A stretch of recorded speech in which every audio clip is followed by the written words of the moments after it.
Dans le hangout de Planétérien du 16 septembre 2017, mon grand ami Waldeck était excité comme une puce.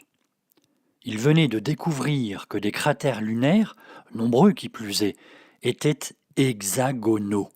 Alors, on va agrandir un petit peu et regardez-moi ça, cette beauté. Oh là là, qu'est-ce que j'adore cette forme-là hexagonale. Je sais pas, je pense que c'est la forme préférée depuis plusieurs mois sur la Lune. Regardez ça. Vous voyez la petite mer 1, 2, 3, 4, 5, 6.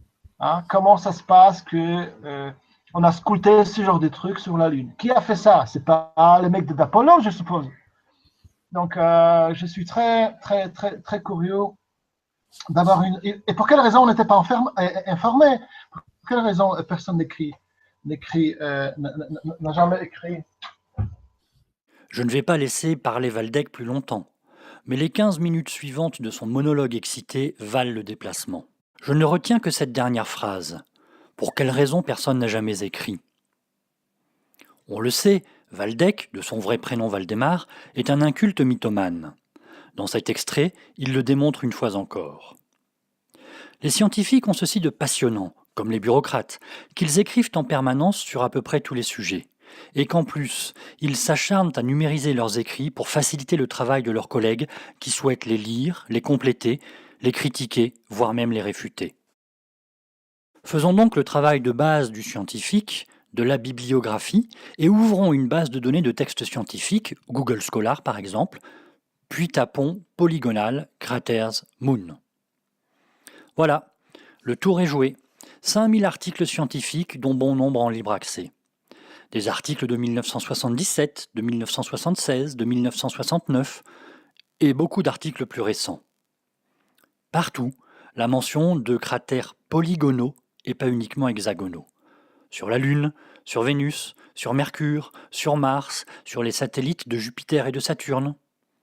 Des observations, des hypothèses, des modèles numériques pour tenter de comprendre.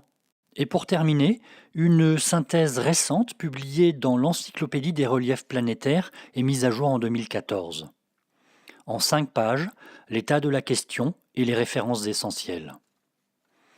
Les formes polygonales seraient liées au mode de formation des cratères dans des terrains géologiquement hétérogènes et à leur mode de dégradation. Mais cette question reste ouverte et débattue comme de nombreuses questions en sciences. Rien n'est caché. Tout est écrit, publié, critiqué, débattu publiquement. Mais une chose est certaine, ce n'est pas une triple buse inculte qui s'abreuve de conneries sur le net, toi en l'occurrence, mon cher Waldeck, et qui les passe à la moulinette de son complotisme permanent qui pourra participer utilement à la recherche scientifique sur la forme des cratères planétaires.